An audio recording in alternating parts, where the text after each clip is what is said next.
based on the epic fantasy series The Wheel of Time by Robert Jordan. My name is Ryan, and I'm currently spying on the village council. And my name is Daniel. I'm Ryan's brother Dan, and I am your Walmart on wheels. And we are the LeafCast. Or we are the way of the leaf, and this is the LeafCast. Yes. All is well in the world as the brothers are back for another episode.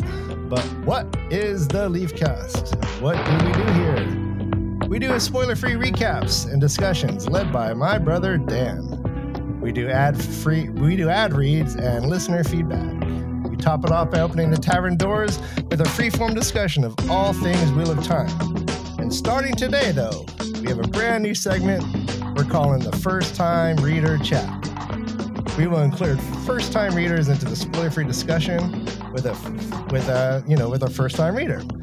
This segment is an exciting new development for us and our show, and I can't wait to start reliving my first read-through with all the series in this format. Yeah, I like it too. I like that we have someone who is brand new to the series joining us, and while we're doing a reread, we certainly empathize because we were there as well. It's a neat little addition, and I'm glad that we have him here. It's gonna be great. It's gonna be we're gonna do that after our recap. So we're gonna go through the recap with Brother Dan, and then we are gonna introduce our guest, and then we are gonna continue the discussion. It'll still remain spoiler free. We want to be able to have everyone follow along with us and not have any absolute issues with getting anything wrecked for them. Totally. So let's get into it, baby. Yeah. Woo. So I'm guessing this podcast is arriving into your life like a giant peddler's wagon on wheels, taller than Rand himself. Maybe you all see you're the type of townsfolk who's really excited and you're running and going, blah, blah, blah. Or maybe you're just kind of playing it cool. You're looking out in the distance going, what's going on over there? Maybe you're willing to wait in the back of the line. That's fine. We respect that. We respect everybody. But our wagon is full and our horses are tired, and I'm eager to hand the show reins over to my storytelling brother, Dan. My man. Yeah. Can you tell us a story of Chapter 3 of The Eye of the World, The Peddler? Nothing would give me more pleasure. Let me tell the story of the Peddler.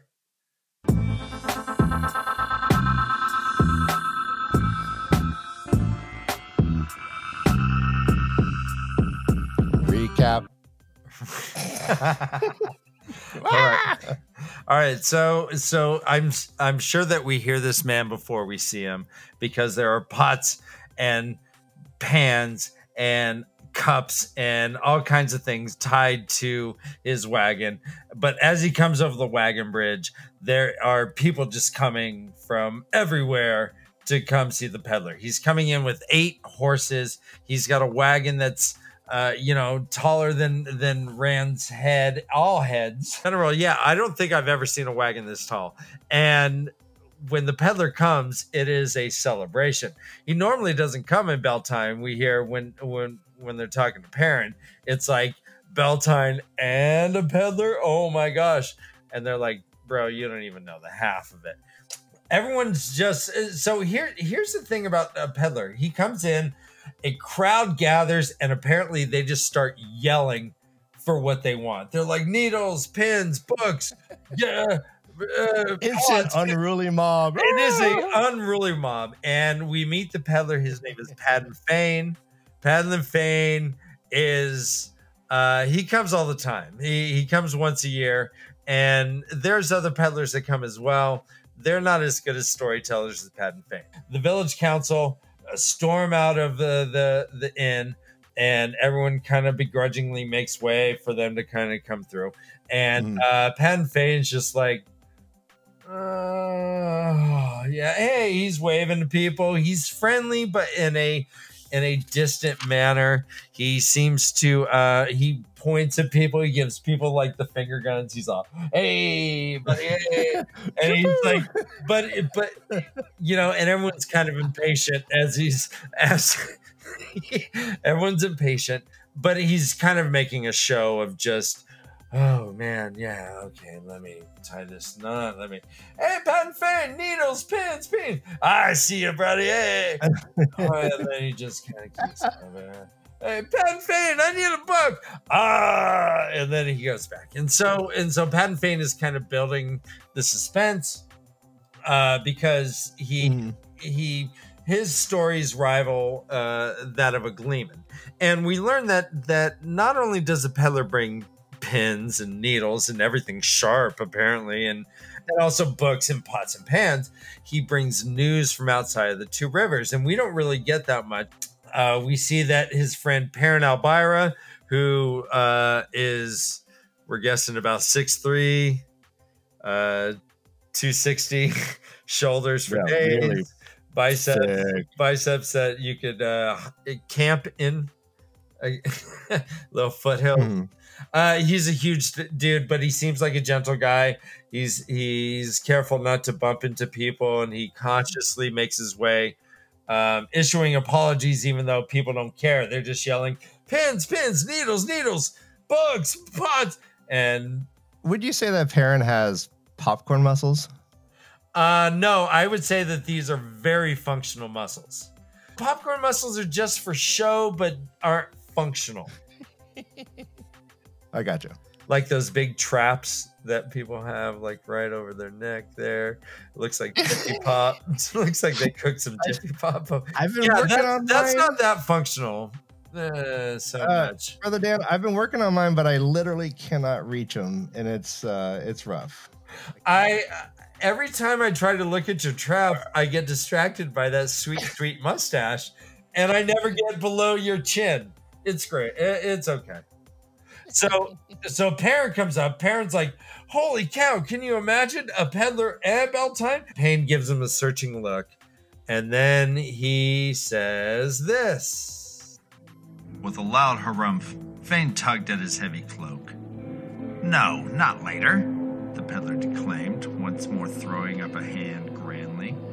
I will be telling you now. As he spoke, he made broad gestures, casting his words over the crowd. You are thinking that you've had troubles in the two rivers, are you? Well, all the world has troubles. From the Great Blight south to the Sea of Storms, from the Aerith Ocean in the west to the Io Waste in the east, and even beyond. The winter was harsher than you've ever seen before, cold enough to gel your blood and crack your bones. When it was cold and harsh everywhere. In the borderlands, they'd be calling your winter spring. But spring does not come, you say? Wolves have killed your sheep? Perhaps wolves have attacked men? Is that the way of it? Well now, spring is late everywhere. There are wolves everywhere, all hungry for the flesh they can sink a tooth into, be it sheep or cow or man. But there are things worse than wolves or winter. There are those who would be glad to have only your little troubles. He paused expectantly. What could be worse than wolves killing sheep and men? Sen Bowie demanded. Others murmured in support. Men killing men? The peddler's reply, in portentous tones, brought shocked murmurs that increased as he went on. It is war, I mean. There is war in Ghealdan. War and madness. The snows of the Dahlan Forest are red with the blood of men. Ravens and their cries of ravens fill the air. Armies march to Ghealdan. Nations, great houses, and great men send their soldiers to fight. War. Master Alvir's mouth fit awkwardly around the unfamiliar word. No one in the two rivers had ever had anything to do with the war. Why are they having a war? Fane grinned, and Rand had the feeling he was mocking the villagers' isolation from the world and their ignorance. The peddler leaned forward as if he were about to impart a secret to the mayor, but his whisper was meant to carry, and did. The standard of the dragon has been raised, and men flock to oppose and to support.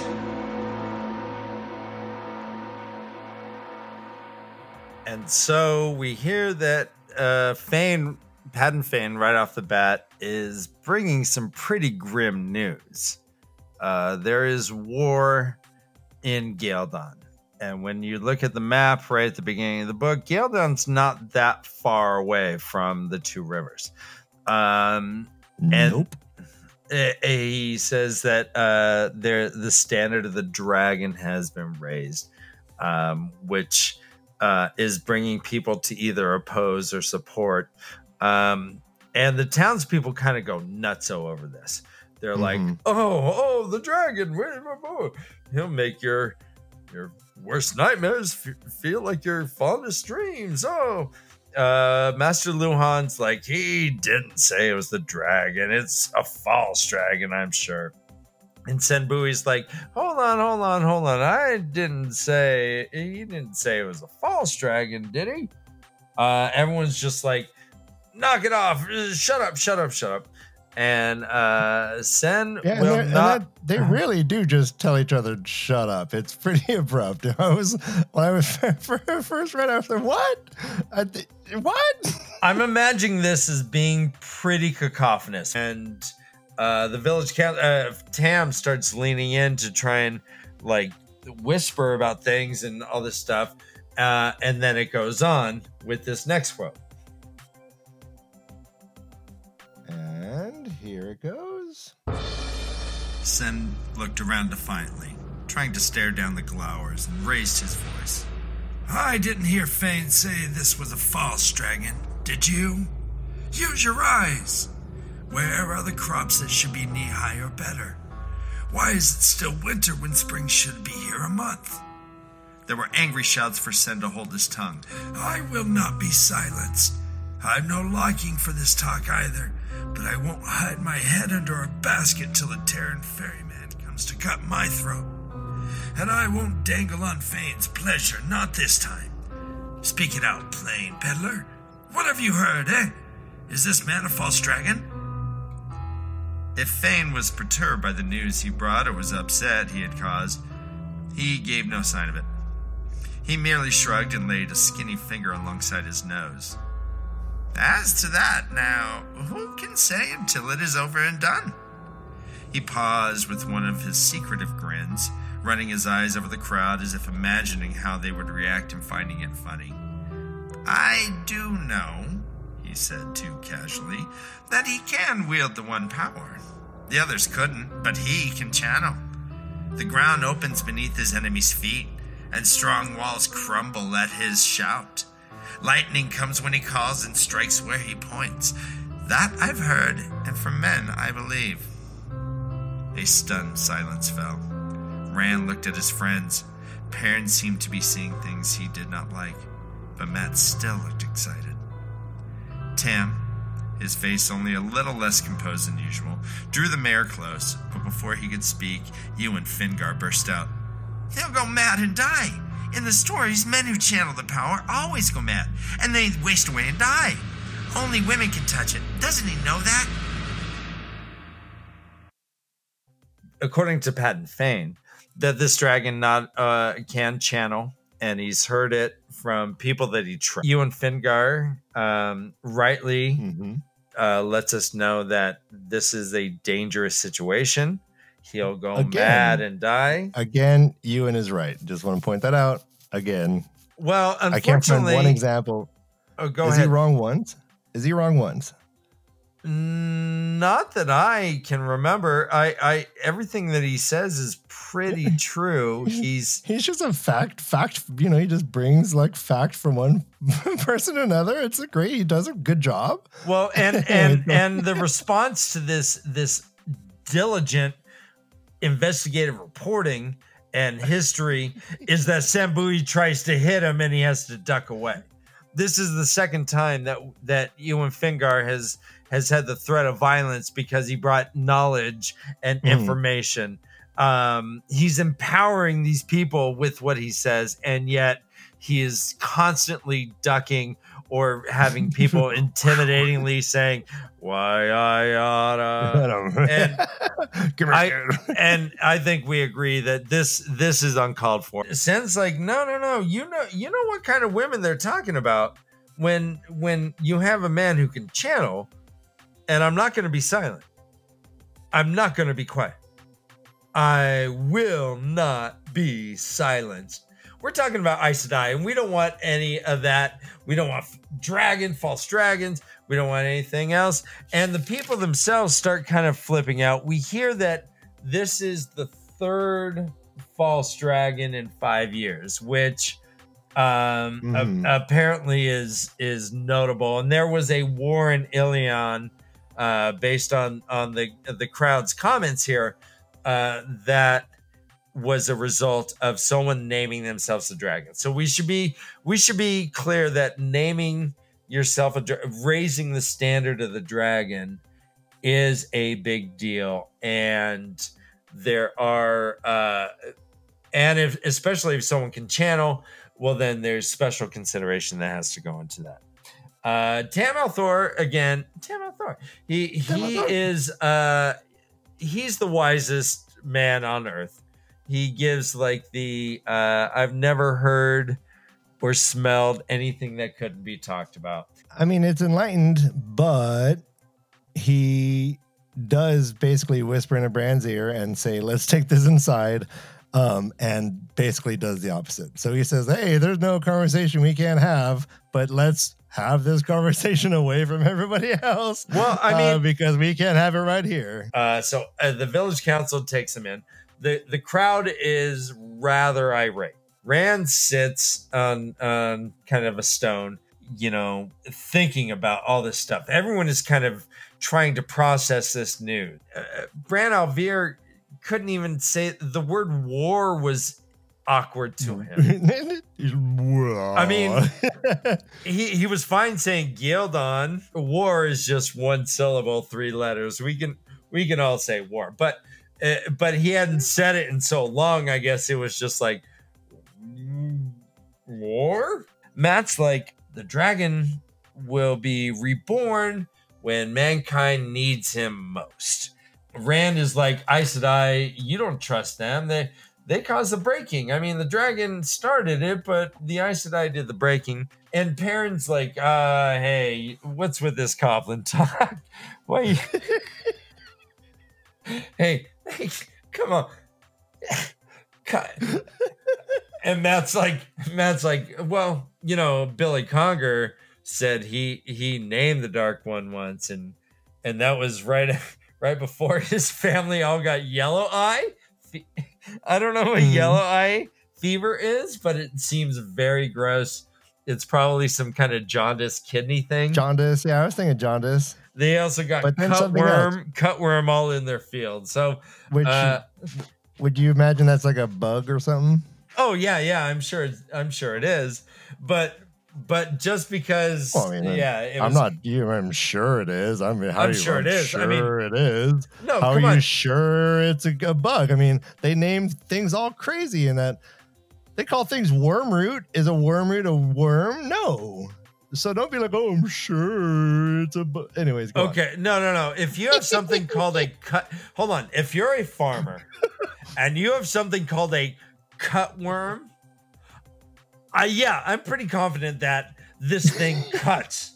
No, I stand by this, Ryan. No, fight me if you want. And if you guys disagree, by all means, hashtag @Ryan. @Ryan. You can find him all over the internet. He's like everywhere. He's everywhere. He's even in the dark web. It's kind of spooky, but just hashtag @Ryan. Tell him that cutworm is a worm that cuts, and then we're come on. And then suddenly, Nynaeve Almira, the wisdom of the town, comes up angrily. I mean, it's described that her dark braid pulled over her shoulder, almost bristling with anger. Hair doesn't get angry. She says, "Yeah, I suspected Billy Conger, but I didn't know you were egging him on." Nynaeve kind of moves, and Rand didn't notice, but Egwene is right there. Egwene Alvear is the mayor's daughter. he's the one that everyone's like, yeah, you got a crush on her, right? And he's like, well, yeah, we'll probably get married. Yeah, we'll probably. And so she is right there. He didn't notice, and he's kind of staring at her. So Egwene kind of like starts criticizing Matt, or Rand rather, by just being associated with Matt. And Rand instantly is like, hey, you want to dance with me tomorrow?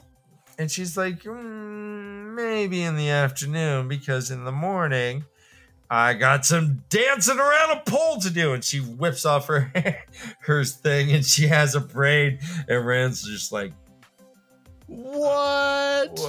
Well, just braid? Okay. So the braid means that she is of marrying age.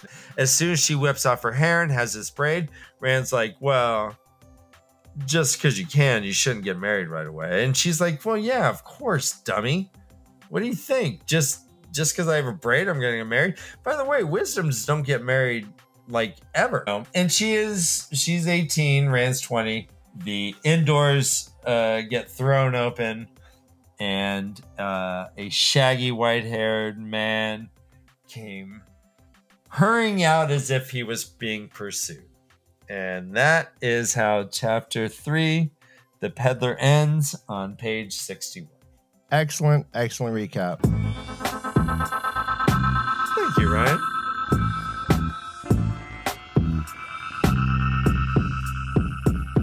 I actually do this just so I can get your approval and your weekly things. So thank you, Ryan. I'm not sparing with it. I'm not crying. I'm not crying. It's just raining in my house. Use your tie. Use your tie to clean it up.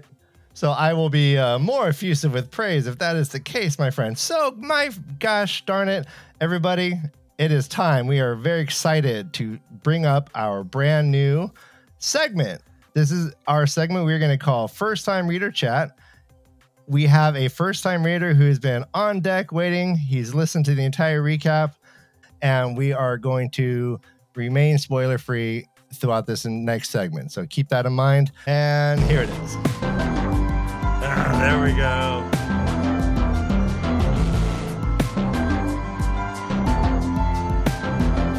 This is my new dance. It's called the You Can't See Me.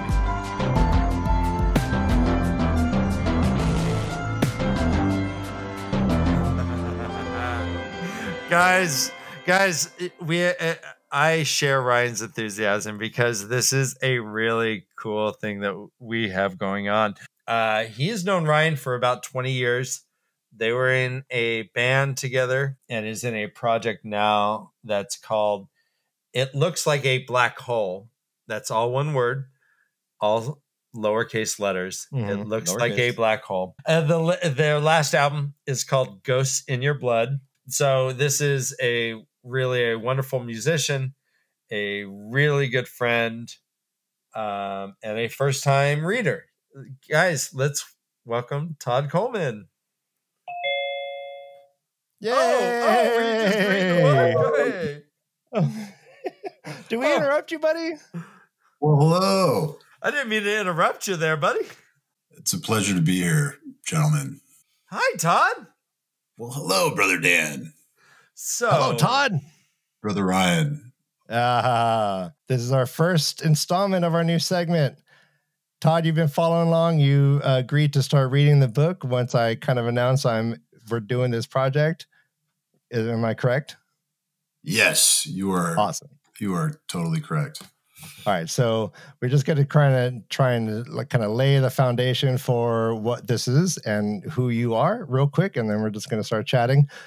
Please let me know what your kind of reading background is, what your kind of style books that you tend to read. So I'm an avid reader of fiction. I do a little nonfiction.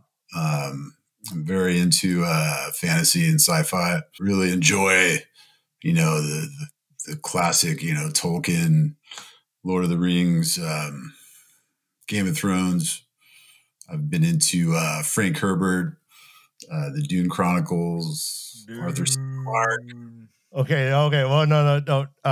2000. Dan. Space Odyssey, like Yeah, What's going on? yeah. I wasn't planning. I thought we were here to educate people. I wasn't planning on He's gonna taking to school he's- here. He's gonna figure things out, and we're on our reread, and he'll be in his first read, and we'll be like, oh, "Tell us more." Anyways, He's like, "Did you know that Fane's wagon was made of maple, and maple's only found in this town?" And we're like, "Oh, wow!" So we have a lot to talk about. ton. What is sticking out to you right now? Right now, of course, the prologue is just totally heavy, and Mhm. you're just thrown into the action right away. And I really dig that. I'm just like, yes, Robert Jordan. Yes. I'm along for the ride. Nice. And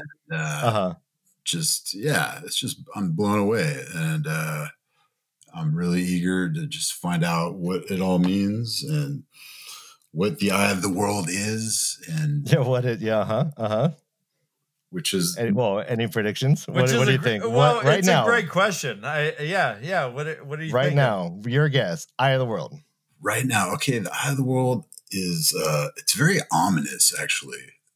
Okay. It's there's this omniscient just gaze about it, and I just don't know. I mean, I guess it'll tie into the eye of the world is like the gaze of time, looking at the world and looking at time passing. It's very just epic, an epic title. Do you foresee it as like a passive thing or an active thing, or what are you seeing it like? I see it. Your guess. Getting back to a gaze, it's just always there. Just omnipresent. Just omnipresent. Okay. Watching, mountains, fade away. And I don't know. It's pretty grand. It's epic scale. Yes. So I'm wondering, when I first read this is my very first kind of fantasy book altogether. I didn't read anything. I watched the Lord of the Rings, blah, blah, blah, but I never read any fantasy until I had a roommate in college give me this book. Right. You told me this. So I don't know. Yeah. Oh, go on. Yeah, I remember you told me the story about that. Something about the book cover really putting it off. Well, I mean, what are your thoughts on the book cover, my friend? Well, my book cover is pretty awesome. I don't know. It's not like the traditional. Oh, okay. Cover. Yeah, I like that so much more. I thought it was cartoonish and weird, and I didn't want to get into it, but I did, and I'm happy. But I totally didn't know that there's this kind of trope in fantasy where you start off in like a little village with like a simple person who's kind of like, or simple people, and then just whatever whatever's going to follow this chapter. You've seen this before, right?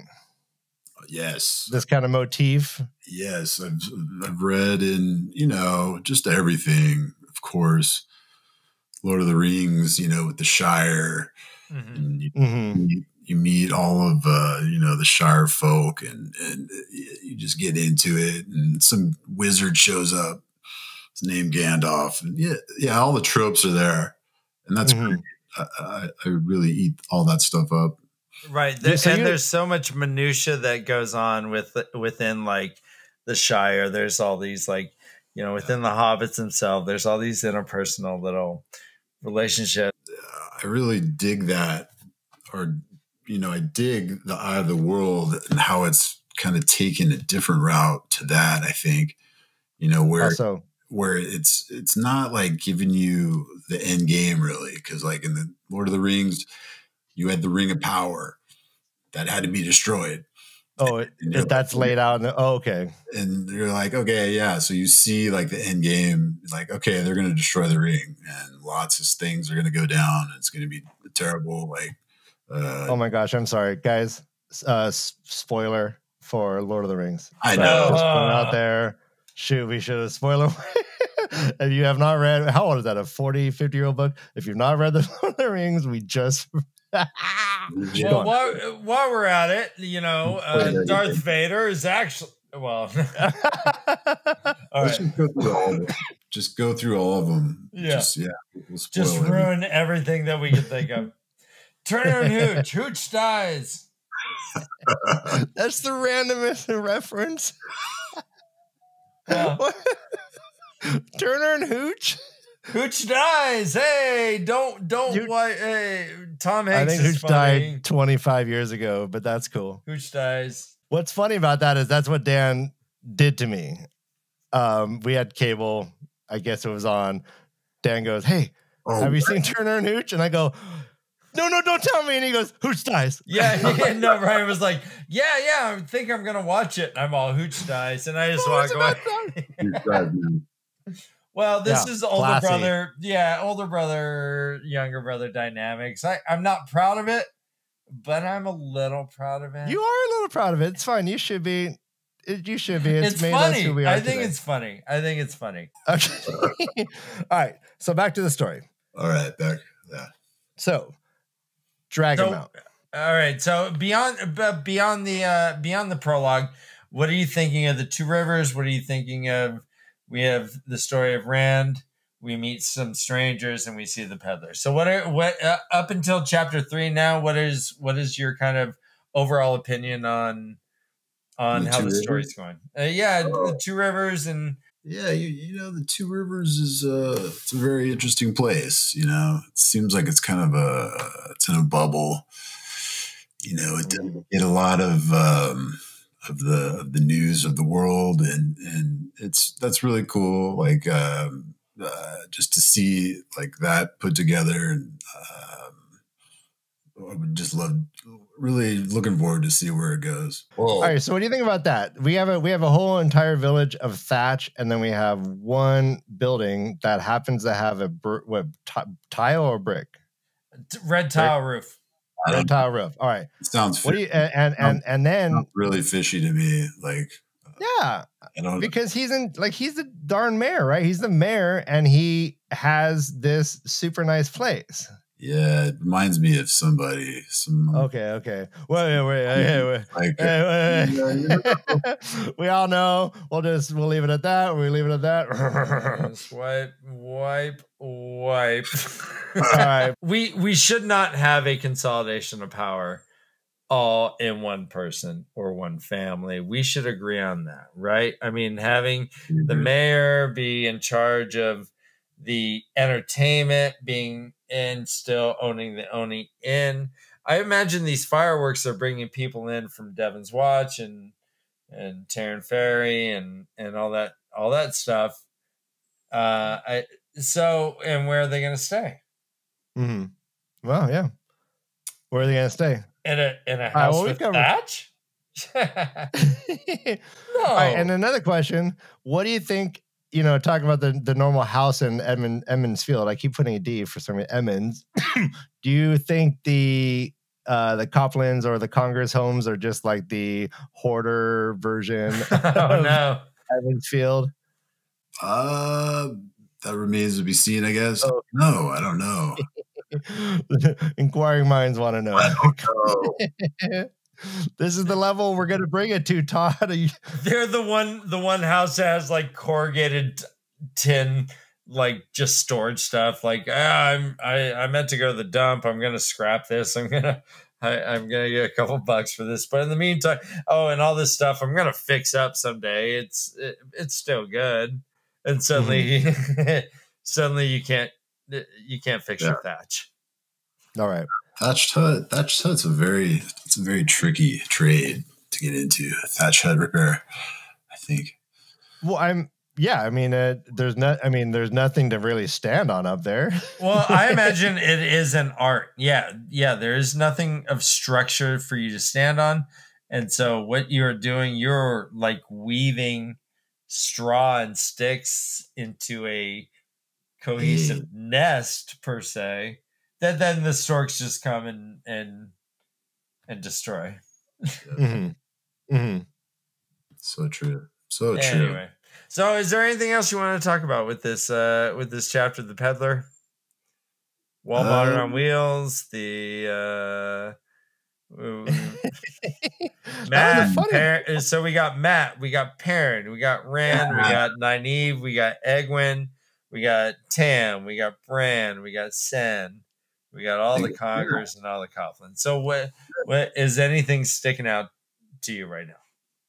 Definitely the relationship with Matt, Rand's buddy. They seem like, a pair. They're pals. They got cotton sin buoys, apple orchard or something. Right, when they were 10, yeah. So yeah, all that stuff, all that backstory is great. Still kind of grasping, just wrapping my head around, all the other Egwene and Nynaeve and what's going on? Wait, how do you say that? Try again. I want to hear that again. No, okay, no, it's okay. Nynaeve. Nynaeve. Okay, I like that. That's it. I like that. Yeah, that works. That's good. We are not. That works. Canon. Junkies. We don't know how these names are actually said, and I don't think anyone really. Anyways, go on. Yeah, it's just fun. Totally. So yeah, right on. What else? What else do we want to talk about, Ryan? Is there anything? Well, do you have any favorites? Anyone you're relating to right off the bat? Oh, Rand, of course. Okay. He's he seems to be the narrator. The POV. And he's just, taking it all in, trying to make sense of it, see where he fits in. And it's easily relatable. He does seem like a reasonable guy too, when you have Nynaeve's like, well, hey, what are you talking about? He's like, well, come on. Pat and Fade just showed up. We're being reasonable. Egwene comes in saying, what are you talking about this stuff? He's like, Egwene, come on. I know what I saw. I mean, so he does have at least the confidence to be able to not forcefully push his opinion, but at least defend himself to a certain degree and say, yeah, come on. No. Yeah, I know what you're saying, but let's chill just a second. I know what I saw. Well said, Brother Dan. Yes. Yeah. What song are we listening to right now? This is awesome. Oh. It looks like a black hole. Yes. It looks like a black hole indeed. But what song? This song is called Recycling Our Way Back to the Middle. Recycling Our Way Back to the Middle. I like that. Awesome. No, this is actually great music. It works that it's an instrumental for us to just kind of keep talking over it. So anytime you're on, Todd, we will play any song you want from your band. This will be fun. Thank you. Seriously, so much. guys, I really like this band. I put it on my phone and it pops in whenever I plug in my phone to my car. It just kind of plays. And I'm always super impressed and stoked with it. The sound is great. Yeah. The vibe, it's anthemic. It builds. It kind of just has this really, it's right up my alley, and I think it'll be right up the alley of a bunch of people too. So, thank you for sharing this with us, Todd. My pleasure. Yeah. And thank you for being a part of this too. This is really fun, and we hope to be able to kind of bring your point of view into our little puppet mouths and heads, and get a real guy in here. Mm-hmm. And I want to encourage the listener and the viewers to think ahead. We're recording these a couple episodes in advance, but if you want to be included in the conversation, you have questions you want Todd to answer, I'm here. Feel free to write us at thewaveoftheleaf@gmail.com, and we will bring your questions on to the show. It'll be fun. Yes, indeed. Yes, indeed. We move on to what's next. Tavern Talk, baby. We're gonna push you. We're gonna sweep you away because we don't want to spoil anything for you, Todd. I wish. Oh, yeah. Keep reading. But I'll get right back to this then. We will be. We will see you again, hopefully at the Gleeman. Yes, Beltine. Yeah. I want to see you dancing on the pole, man.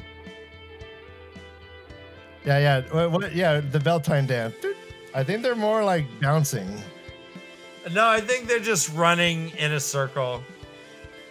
Do you think? Okay, skipping. So I was thinking while you're talking about it, if it's such a competition, do you think there's actual like malfeasance with the one lady will kind of trip the other lady if they notice that the man's kind of watching her a little bit more, they kind of go in there and knock her down?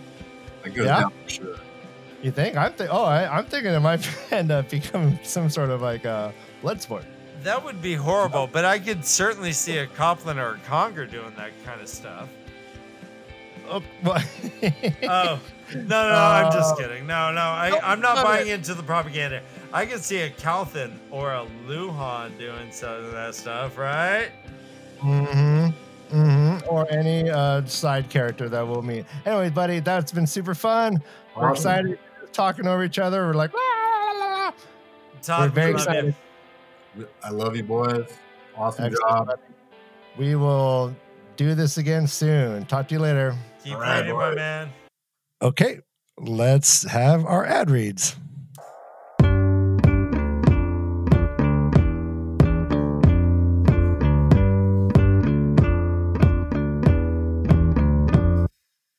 Brother Dan. Yes. Maybe this week I'm really feeling it. Do we have an ad? You know what? I think we're limiting ourselves, Ryan. We have not had an offer for an ad.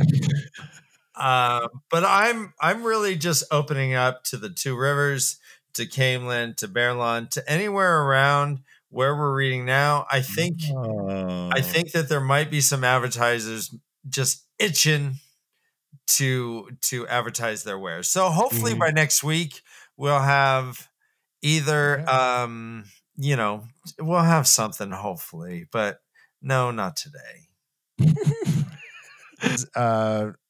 If you're watching on YouTube, please let's like and subscribe. It is basically the currency of love for content creators like us. Yeah, where's that button? Like right down here? It's like like there. Yeah, just hit that thumb. Here's the thumb. Okay, so it really makes a difference.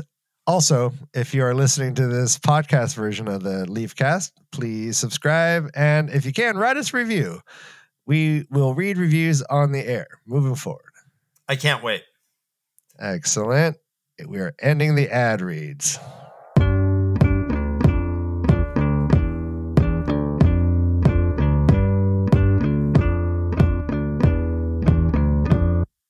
Okay.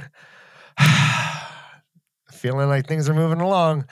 We are going to open the tavern door now. Ryan, I could use a drink. Let's go. I could use a debate. Bringing it. The tavern is open. And as always, what do we see? I'm sorry, where are we stepping into? We are stepping into Harlow's Trough. That's right, Harlow's Trough.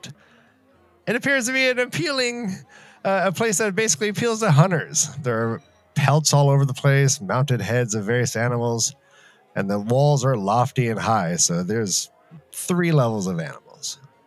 Up and up and up. The place is dimly lit.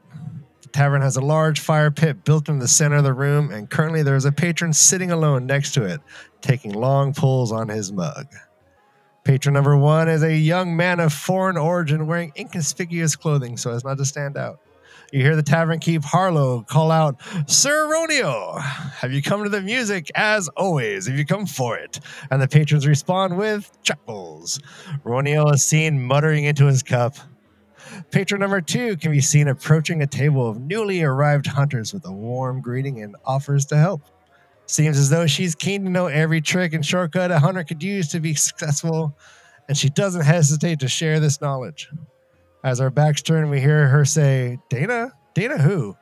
There is no Dana, only, but we can't hear anything more as the Dana conversation rises.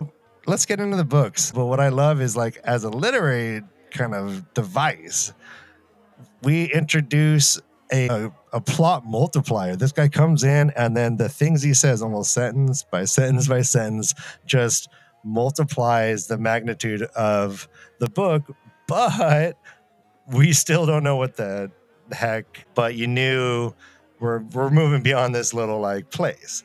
I remember looking back on the map, like saying, "Oh, okay, Warren Ghealdan," and looking back, but I don't think I really appreciated just how close that is to the two rivers. They're pretty isolated, but Ghealdan is to the south, what Berlon is to the north, more or less. I mean, it's a little bit further down, but it's not that far.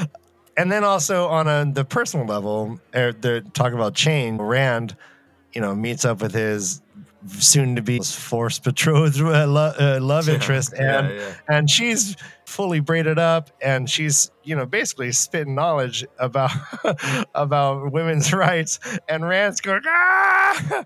Cool. I like how the world is Egwene's oyster right now. But then we hear about like these a false dragon. Oh, I'm sorry. Hold on. Come here. Is it possible? Mr. Carlin. Mr. Carlin!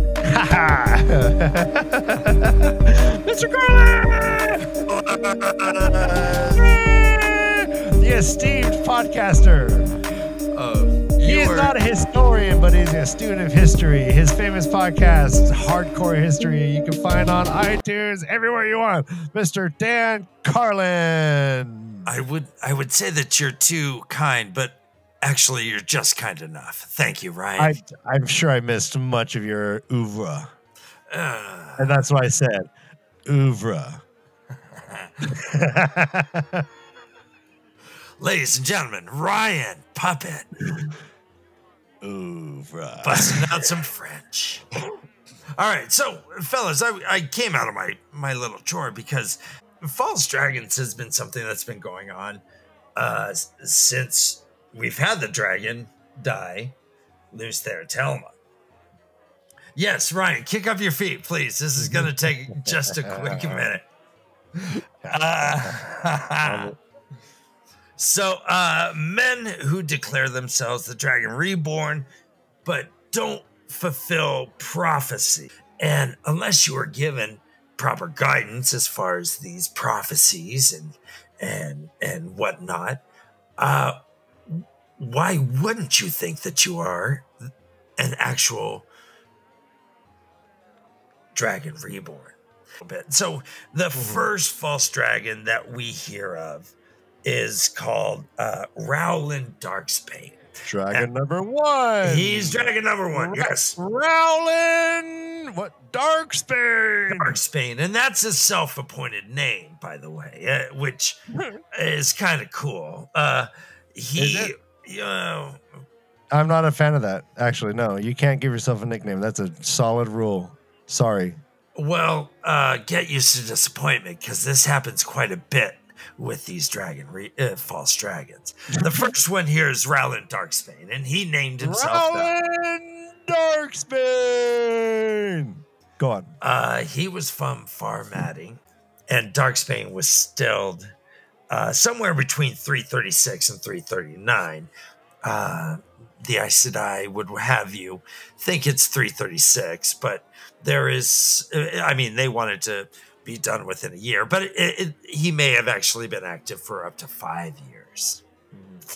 Then 1,000 years later, we had Urian Strongbow. And Ryan, if you have an issue with self-appointed names, okay, go ahead and hate on this guy, but Strongbow is a pretty awesome name. Dragon number two, Urian Strongbow. Let's be clear, this was false dragon number two. And he was also from Farmatting. However, he was captured and stilled about a decade later and then died thereafter. But dragons were pretty rare. Well, you know why he died? I just want to say, do you know why? Because he gave himself a nickname. Keep going. I'm seeing a trend. Huh. Keep going. Do you know he doesn't have a nickname? He did not give himself a nickname? Rand, go. He didn't give. Go. I'm just saying, go. I see a trend. Shaitan was given the nickname What? Dark One. Okay. Anyways, dragons were super rare. They just didn't happen. Really, after Urian Strongbow, they just didn't happen until Jaren Rogan declared himself Goran Rojad. Yo, dragon number 3, Goran Rojag. So he was the dragon that the villagers actually mention that occurred in Ilion. There was wars in Ilion. There was war. He was taken down. He was captured and then burned alive. Horrible reaction, right? I do not. Okay, but suddenly we have 2 more dragons. We have Mazrim Taim. Dragon number 4, Mazrim Taim. Actually, he might be dragon number 5 because we have Logain Albar. Yes. What dance? I'm sorry, real quick. What dance was that? What dance are you doing? That's the I'm washing your window, wax on and wax off. Oh, I thought that was the world famous You Can't See Me. That's a variation. Okay. No, yeah. Okay, show me. Can't see me. Okay, good. And now, now wax on, wax off. Okay. You know what? I appreciate the correction. I think knowledge is power, and I hope you're a little stronger now, right? You want to see me do the sprinkler? Yes. No. So suddenly we have Logain Ablar, which should probably be dragon number 4 if we're announcing them like we're UFC people. So do Logain. Dragon number 5, Logain Abya. What'd you say? Avlak, yes. Aflac, correct. But they all show up calling themselves the dragon, and this is 3 and 5 years. This is a rare occurrence that suddenly happens. And why is that? Ryan, I asked you a question. I'll tell you, fine. It's because the pattern spits out false dragons whenever the closing of the real dragon to be born is imminent. Yeah. Actually, to that point about the pattern and the dragons, and I think that the 3rd book, Varen is talking to Swan, and she says she's referencing the false dragons, and she talks about one is captured and one gets basically caught and executed on the spot, and she says the dragon is reborn. The pattern has no need for false dragons anymore. But anyway, so these false dragons do pop up, and in my head, I'm trying to empathize with these individuals. You're born, you're already different. You can channel. So I think it's a good time let's move on to the big questions. Every episode, I'm going to kind of bring everyone along in this journey as I improve my ability to read fantasy. Ryan, I forgot that I had my hat on. Do you mind if I hang out and try to answer your big question? I'm totally down for this idea. Let's have my big question.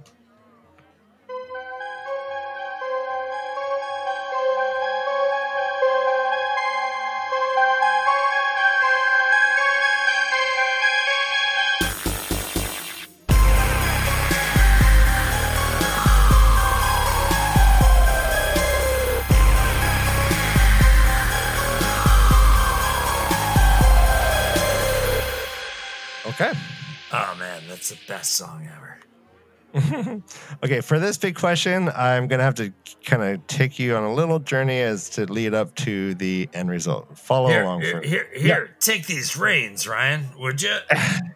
Oh, let me get thank you. Yeah, take those reins. Okay, thank you. We're going to have a little story time, I want to go ahead. Thank you. I wish I had a hat. Okay, so, all right. So for this big question, I had a nice long theory discussion with our friend Lauren from Unraveling the Pattern. Yeah, I love that guy. Quick plug, go over to his YouTube channel. He makes these amazingly produced videos all about Wheel of Time. Did you see all these animations that are going on in this video?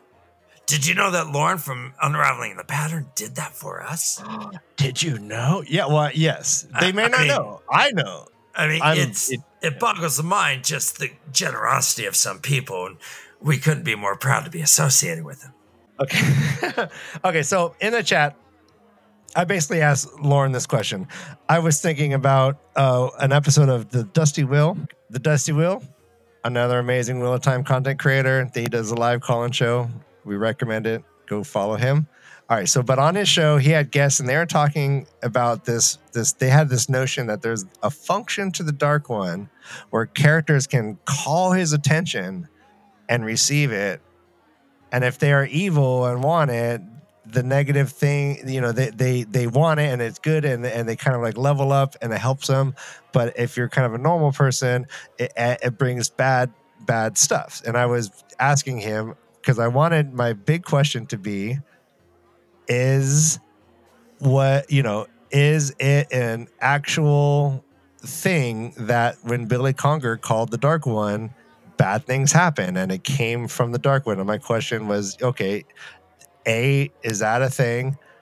And then B, isn't it crazy that Nynaeve sussed it out? Because she basically did. She said, I assumed something at the time with Billy Conger, but I can't imagine you encouraging it, blah, blah, blah. And then she goes on to that, but it's very subtle. She like literally at the time saw the signs and said, wow, this guy must have called the Dark One. Crazy. So that was going to be my question. And Lauren was helping me out because he ended up going through and finding me some quotes. And it really kind of helped me with that initial question. And here are the quotes we came up with. In the prologue, when Lews Therin is facing off with Jordon, there's a quote that says, that name, Shy, and Lews Therin shuddered and raised a hand as though to ward off something. You mustn't say that name. It is dangerous. So you remember that much, at least. Dangerous for you, fool, not for me. Right? So, and that's a cool quote. And then he gives me another quote. And this quote is from The Dragon Reborn. And this is what they were talking about specifically, I think, on the Dusty Wheel. And it's with Baalzamon. I will not be undone, Baalzamon cried. His mouth was fire. His shriek echoed among the columns.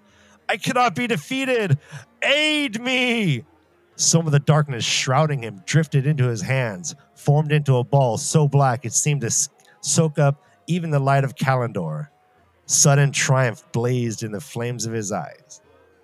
Right. So it almost seems, and then right now in my, headcanon, it seems that that's a given, that the Dark One kind of functions like the Eye of Sauron, and it's not omnipresent. It doesn't see everything, but you can call its attention somehow.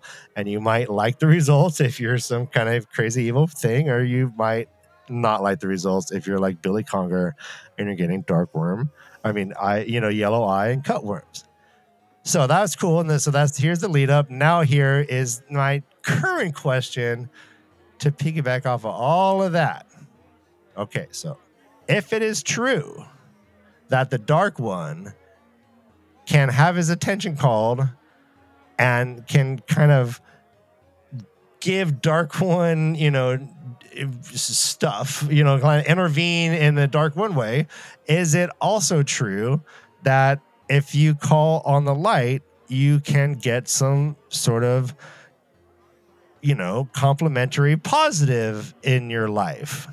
Like, say, when Lews Therin, right? When Lews Therin in the prologue, he goes, light, forgive me. Does it help? So that's my question. Does the light, can the light intervene, and can you call attention to the light in some way that gives like a complementary reaction? Like the Dark One has that situation. Is there some sort of like opposite function that, maybe, so that's my question. What do you think? I think it's a very good question, Ryan, and thank you. I think you're trying to really go next level, and I really do appreciate this question. I'm going to approach it in two parts, and I'm just going to be slightly contrarian and say consider the source for the Billy Conger thing. So what we have is some pretty superstitious villagers. They are equating a viral infection and a plague of insects invading their thing as being part of the Dark One's curse, which may or may not be true. We do see that he or she does aid some of the Forsaken if they ask. That's a little different than some farmer out in the Two Rivers, in their stupid field and getting, yellow eye fever or whatever it is. So to me, that seemed a little bit of like village mumbo jumbo. To your second point, I would love to think that when Leaf Theron yelled, "Light, forgive me," he actually did receive something. That's a great thought. But if we're taking the actual just calling light, I mean, that's what they say all the time. They go, "Light ran, blah, blah, blah, blah. Light." Mm-hmm. And so I don't know if the creator is like peeking down every time he hears that.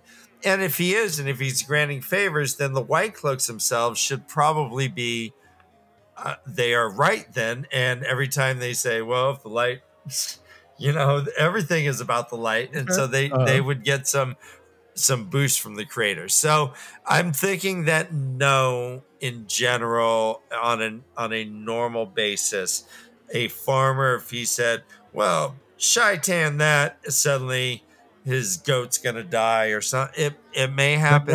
But no one does it. No one does it. And no one does it. But the example we do have of someone doing it, and very, very specifically, it only affected one farm, and that seems to be like a notable thing. I don't know how close these farms are. I don't know how cutworms work, but they seem to be very noticeable that it only affected right. But that's also wait. But what about Leaf Theron in the prologue? Don't say that. And he says, it is dangerous for you, but it's not for me. Why is that? Just even saying it, don't say the name. That's dangerous. Well, if we assume that the Dark One is like omnipresent and omniscient, and well, not omniscient, but at least omnipresent. And omniscient, can see everything. So to be able to just be like, here's Shaitan. I would think that that the stronger you are in the power, maybe it might be more of his attention. But I'm not sure that Billy Conger actually suffered from curses just because of wisdom said, I thought so. I mean, that's how I see it. All right. That's basically how this goes. We didn't plan that. I did tell Dan my question. He wants to take that stance. I disagree. I wonder what you guys think. Yes, please. Yeah, let's talk about this. Yeah, let's keep the conversation going. You can write us. You can talk to us on Discord. All right. Now it's time to close the tavern door. Here comes that big door.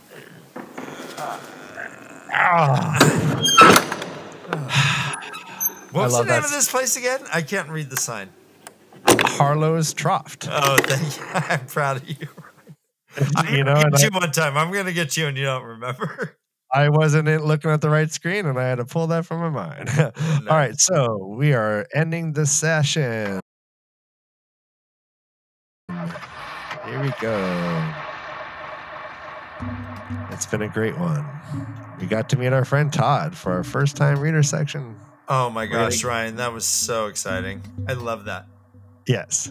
So that's just a look into kind of how we're going to branch out. We're going to have our first time reader section. Eventually, we're going to work up to having real life guests, content creators, friends of ours, anyone who is maybe willing to talk to us. We'll see. We'll see where we're at. But as we're wrapping up, we want to thank the musicians that we work with. Yes. Right now, we're listening to Orlox mixed by Luke Dahl, remixed by Orlox. The song is called Go There. Also, we feature the music of Homunculus Rex. And and we lovingly feature the music of Hermit Convention. And Hermit Convention is helping us create some of our music, composed music for our quote reads. We love it, and they're just getting better and better. All of these artists I'm referencing can be found on SoundCloud. Please support them. Give them their likes, give them their listens.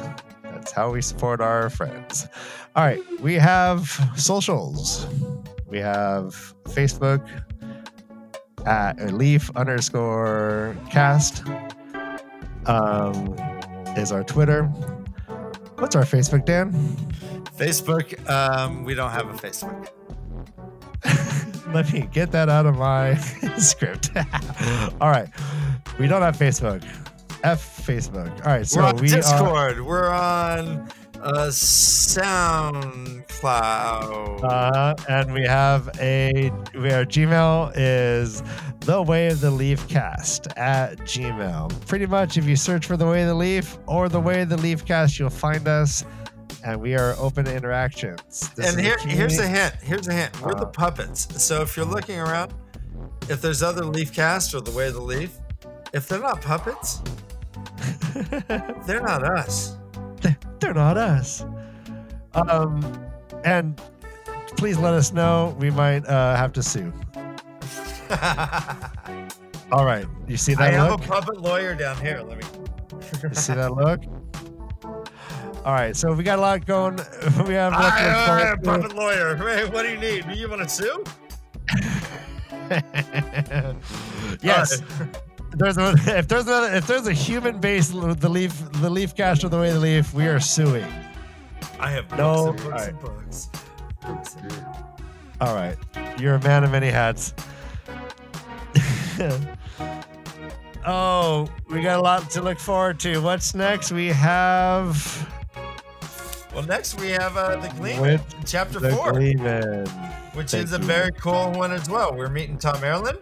We get Tom Maryland meets going to land as well. Tom initially is going to creep you out, which I think is weird. I didn't realize we'll get into that. Creepy Tom. I wonder how many towns he just can't go into anymore. Because he was checked out with pitchforks and torches and stuff. and just the most lovely ladies, just like, oh, yeah. Tom, wow. No, this has been so much fun. Our puppets are getting better. Our show is getting better. We really enjoy our first time reader segment. I hope you really follow along with that. I can't wait to see how Todd reacts to some of the things he's going to witness, some of the crazy, crazy things that we're all going to be witnessing soon. Oh, and lastly, before this song ends, we're going to start doubling up our episodes. After Winter Night, we're going to start going at least 2 chapters an episode, maybe even 3. Now that we have first-time listeners with us, we want to make sure that we try and stay ahead of the Amazon show. So if that means we're going to just kind of skip this along a little bit, I don't think it's going to really affect the content. I think it's still going to be great, but it's kind of a service to Todd and any other first-time listeners who work with us because we want this show to not spoil things for them. Right. I think this song... It's a lot to ask to have someone not once the story gets kind of cooking. It's a lot to say. All right, 1 chapter a week, bro. It doesn't work. So we're gonna accommodate that as well. All right, song is ending, buddy. All right, that's great. Thanks for that. We are going. All right, good night.